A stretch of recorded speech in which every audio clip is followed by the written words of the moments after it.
Indeed, his art of bowling leg spin trendy than Shane Warne. Those clothes, that hair, those ear studs, the whole package comes with this colourful Australian. I went down to the Rose Bowl, his adopted home at Hampshire last week, to talk to him, this taker of 517 Test match wickets and the man voted one of Wisden's 5 cricketers of the 20th century. And I began by asking him, why county cricket?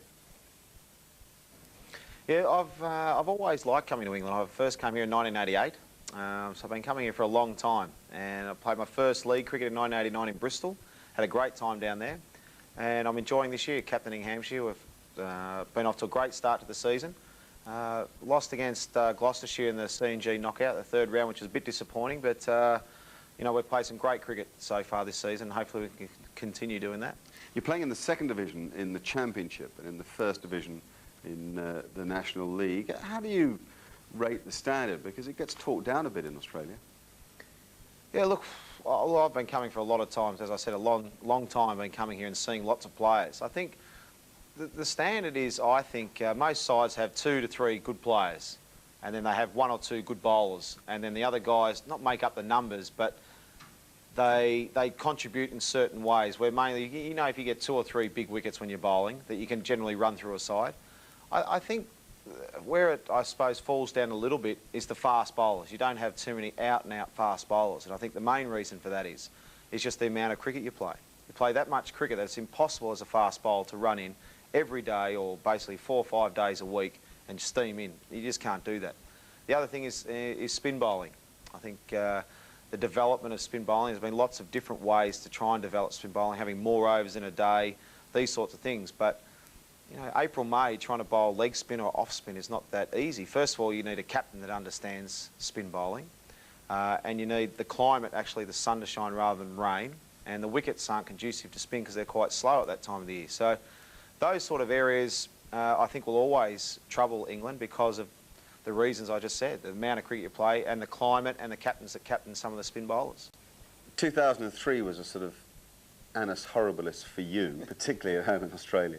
And yet you've emerged from it, in your own words, as good a bowler as you ever were, looking unbelievably fit. Are there people that you've leaned on, either here or in Australia, that have helped you through that, or has it just been the strength of your own mind?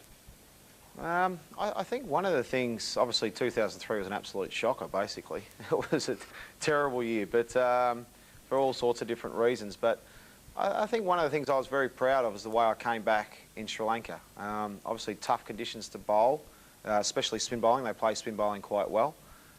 To win that series 3-0 was a huge effort over there. It was boiling hot, raging turners, and they play spin well. So from a personal point of view, I really enjoyed just bowling the way I bowled. Yes, I got the wickets, but I was happy with the way I bowled, because sometimes you don't always get those wickets, as we know. But the way I bowled was good, and to win 3-0 over there was sensational. Was there anyone I really leaned on? I think basically it was more off-field issues that I had to sort out with my personal life. I did that. A few other guys like Ian Chappell, who I've been very good friends with over a long period of time, helped me out on a bit of cricket stuff and some other things as well. But I think when you're going through those sorts of things, you really have to sort the things out for yourself and work out what do you actually want in life and what's the most important thing to you. And I realised that the most important thing for me was my family. That's the most important thing. And so I had to change my ways. I had to work out that's what I wanted. And then for cricket side of things, I had to work out, did I really want to come back? Did I really want to keep playing international cricket? Did I want to have that focus thrust upon me and not achieve what I think I could achieve? And I was ready for it. You know, I love a challenge, and I always have. The harder it is, sometimes it brings out the best in me. So I don't know why, it just does. I'm pretty motivated by lots of different things, and you know, I just love a challenge, and I really enjoy that Sri Lankan trip, and I'm enjoying it here. You're still officially retired from one-day international cricket. Might that change? Well, I did say I was going to retire after the World Cup. I didn't say which World Cup I was going to retire, but I did say I was going to retire after the World Cup. So, you know, there's another one in 2007. We'll just have to wait and see. But at this stage, yes, I'm still retired from one-days. Let's talk about Australia for a second. It's been a golden decade, the decade that you've been so much a part of. Is this production line of extraordinary talent going to continue? I think for the next 3, 4, 5 years it will.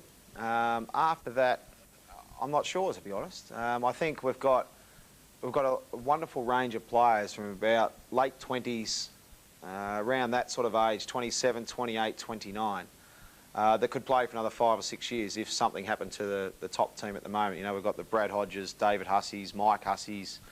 You know, we've got lots of others, Kadich, Lehman, all these sort of guys that are in and out of the side. Lehman's probably established himself now, and so he should, because he's a wonderful player.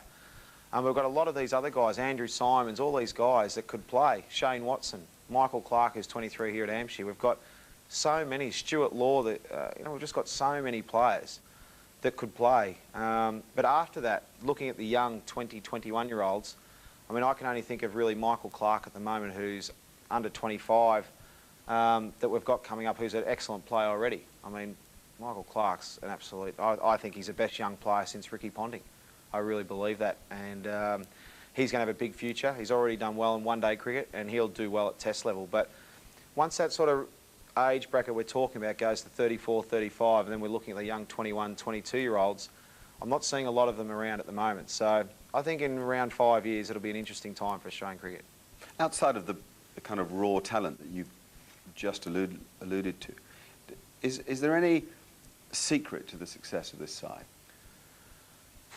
I think when it all gets down to it, I think most teams generally have similar ability. There might be some sides where someone that got an exception, like an Adam Gilchrist, who's unbelievable keeper batsman, coming in at number 7. So if you pit him against the opposition keeper, he's going to win hands down. But generally the batters are similar in talent. It all gets down to how much you're prepared to work, how much you're prepared to the little things, and just how far you're about to push yourself and back yourself, and that mental toughness to say, well, I'm better than you. And just to go out there and, no matter who is, to have that body language, that intimidation.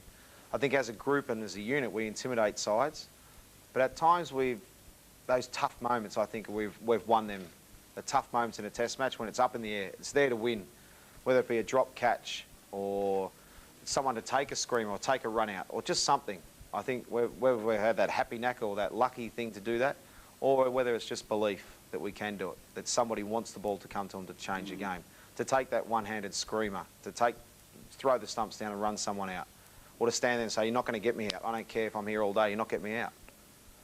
I just think we've got that toughness about us, and no matter what the situation is, we still believe we can win. Through the ability, unique ability to bowl leg spin as well as you have done, you were chosen as one of the 5 Wisden cricketers of the century. Now that really is boyhood dream stuff. Where does it come from? When do you wake up and think, gee, I can rip it on a bowl wrist spin? No idea. I always wanted to be Dennis Lilly, or Ian Chappell, had my collar up. And leg spin to me, I suppose, when I was growing up, we had Terry Jenner, Kerry O'Keefe, a few of these guys, Jim Higgs, who were in and out of the side. We had Abdul Qadir from Pakistan. But I never really thought I want to be like them or anything like that. To me, I just ran in and tried to bowl as fast as I could, and that hurt. So I said, I don't want to do that. And then I tried to keep, and I couldn't stand up close to the stumps because I was scared the bat was going to hit me when I was trying to keep, so I didn't like that. Then I was trying to bat, and I did pretty good as a batsman. And so I said, oh, I'll keep trying to do this, and I just batting. And then I was mucking around with, what can I do? And there used to be a guy at our local club that bowled off spin and leg spin. And I used to watch it spin a bit both ways, and I thought, gee, that looks a bit interesting. So I mucked around with it and fiddled around with it, never was any good.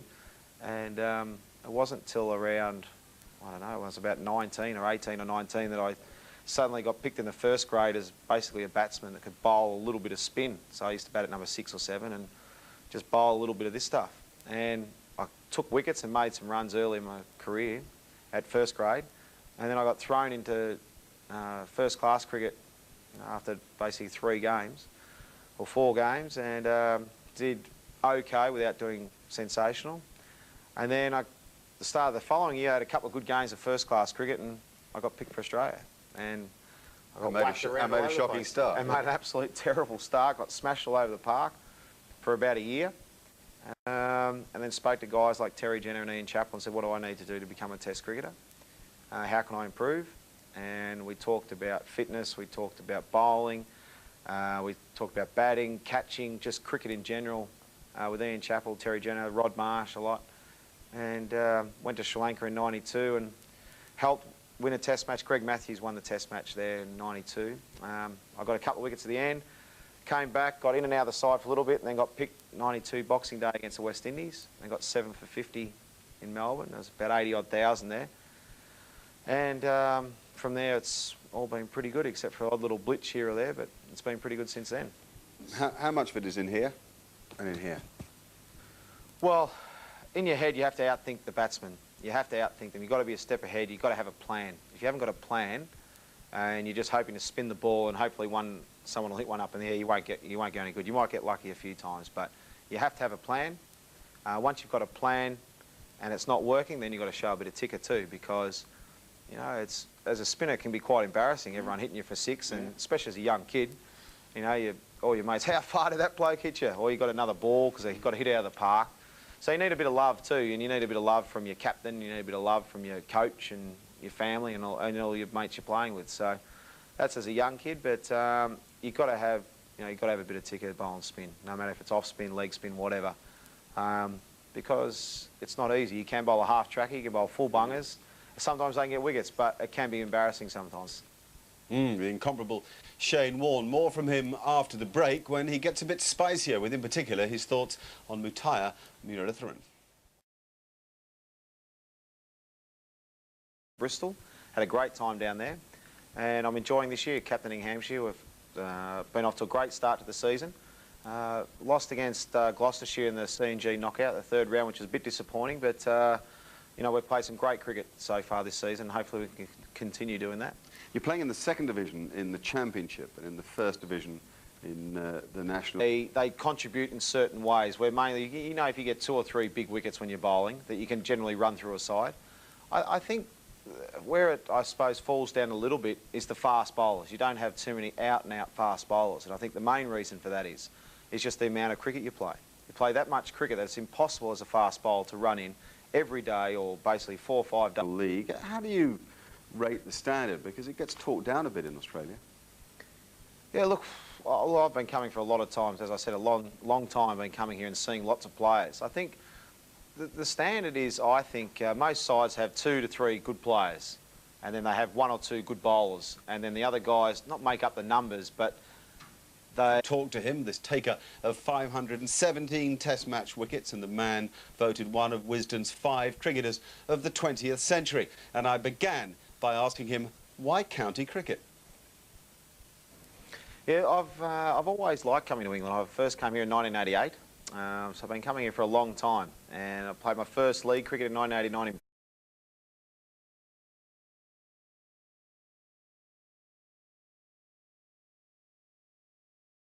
Indeed, his art of bowling leg spin trendy than Shane Warne. Those clothes, that hair, those ear studs, the whole package comes with this colourful Australian. I went down to the Rose Bowl, his adopted home at Hampshire last week, to